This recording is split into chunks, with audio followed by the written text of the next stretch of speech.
If you've rented a car, you've probably been warned by the salesperson at the counter about the possible consequences of walking away without buying their rental insurance.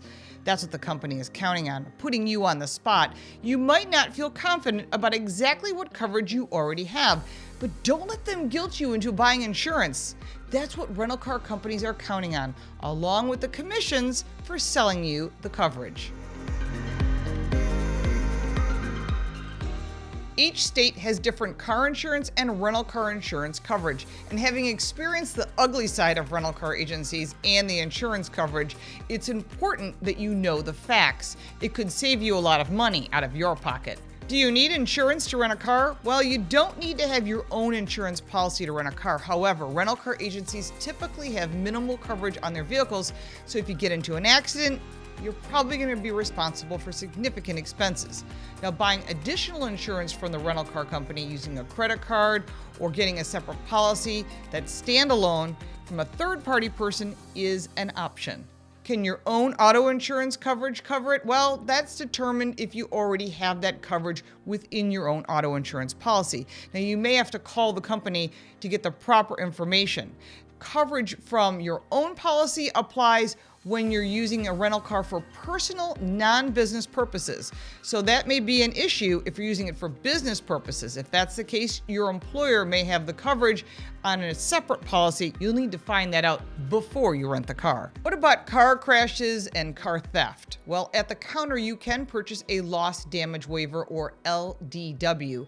It's also called a collision damage waiver, or CDW. And that gets you off the hook for damages to the rental car vehicle or the theft of that vehicle. It's technically not an insurance policy, but rather a waiver that says the rental car company won't come after you, and that is called walkaway insurance. Now, if you have collision or comprehensive coverage on your own policy, it generally will extend to a rental car as long as that's within the United States or Canada. However, you will still be responsible for the deductible and additional charges while the vehicle is being repaired, and you have to file a claim on your auto insurance policy, which could raise your premium.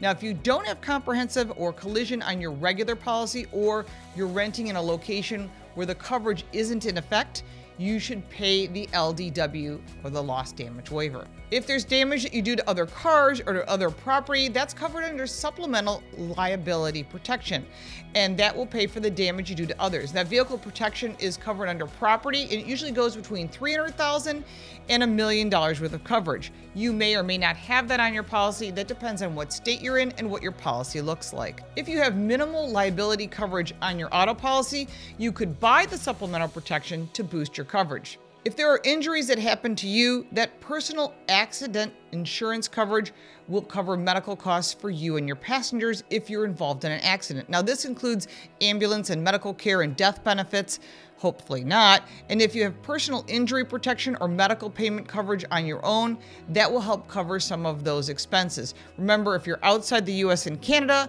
that could be different and may fall onto your health insurance policy if you have that coverage. What about stolen items? Personal items stolen are covered under the insurance policy up to a set dollar amount through your homeowner's or your renter's policy, and that'll generally cover the possession of certain items up to a certain dollar amount.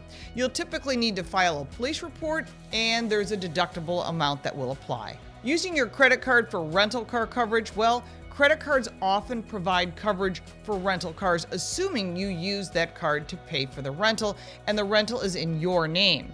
You'll automatically have the coverage if it includes that on the credit card policy, and there's no need to call or sign up for any forms.